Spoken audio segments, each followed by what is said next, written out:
Many different types of pumps exist to assist fluid movement in a variety of systems.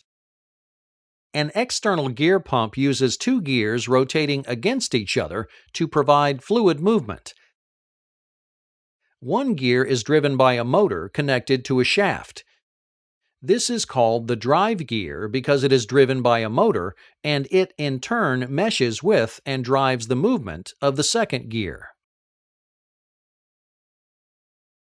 As the gears rotate away from each other and come out of mesh, they create an expanding volume on the inlet side of the pump.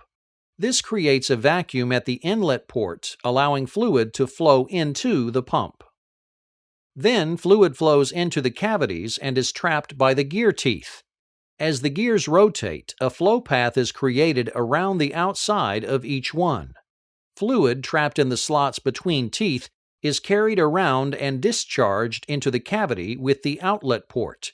Meshing of the teeth in the center of the pump seals the outlet port from the inlet port. No fluid passes between the gears. The advantages of external gear pumps are their high speed and pressure, relatively quiet operation, and that their design accommodates a wide variety of materials. Disadvantages include bushings in the liquid area can become worn and that they have fixed end clearances. Internal gear pumps are exceptionally versatile. This type of pump has one inner gear which is inside a second outer gear. The inner gear has a shaft driven by a motor and has teeth that protrude outward. The outer gear has teeth that protrude inward toward the center of the pump. As the inner gear rotates, it meshes with and moves the outer gear. Liquid is trapped in the gear spaces and carried from the inlet to the discharge. A stationary crescent-shaped divider separates the intake and discharge portions of the fluid. Advantages of internal gear pumps are a smooth and almost pulseless flow, and slightly more horsepower for its size. Disadvantages are its higher cost, limited size range, low to moderate pressure ratings, and few sources of manufacture. A rotary vane pump is a positive displacement pump that consists of vanes mounted to a rotor. The vanes are on an off-center drive shaft. As the shaft rotates, the variable length vanes slide in and out to maintain contact with the pump housing. The tension in the vanes is maintained by either springs or hydraulic pressure.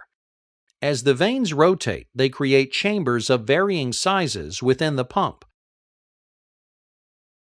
Fluid enters at the largest chamber. As the vanes rotate and retract, the chambers get smaller, forcing fluid to exit through the discharge port.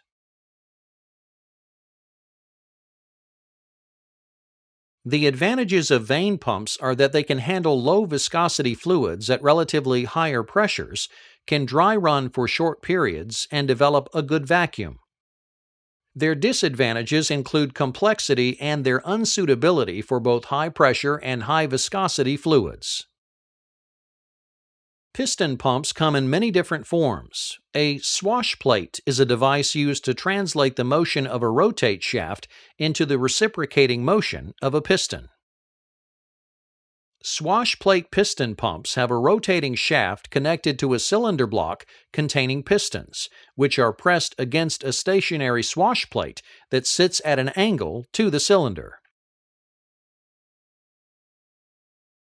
As the shaft rotates, the pistons move against the swash plate, causing them to reciprocate within the piston block.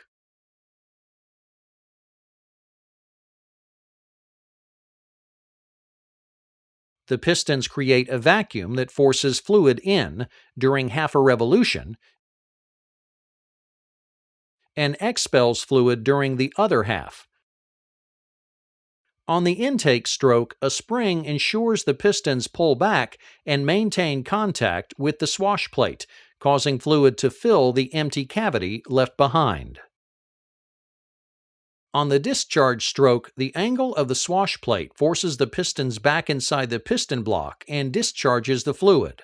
The greater the slant on the swash plate, the further the pump pistons move and the more fluid they transfer. Piston pumps, in general, are manufactured with closer internal fits than other pumps. This means that internal slippage can be less so that they operate with reasonable efficiency at pressures both too high or too low for the operation of other pumps. Radial pumps are designed so the pistons stroke in a direction at right angles to the shaft.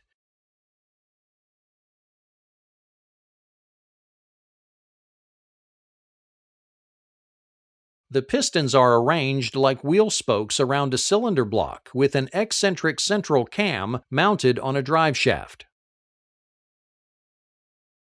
As the shaft rotates, the cam moves towards the pistons, forcing them down into the cylinder block and discharging the fluid. As the cam moves away, springs help retract the piston and cause the intake stroke.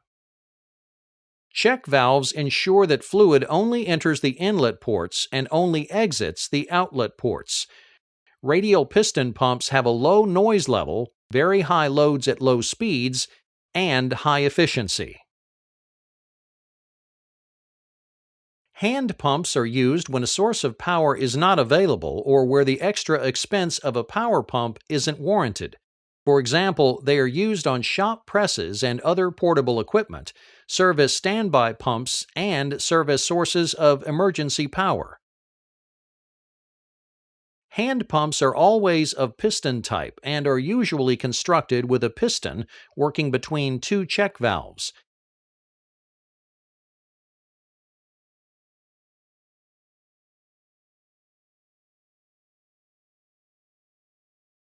Double-acting hand pumps are more efficient, allowing fluid to both enter and discharge on both strokes of the piston. Moving the pump handle in either direction allows fluid to be drawn in from the reservoir and discharged via the outlet ports. Check valves in all locations prevent fluid backflow.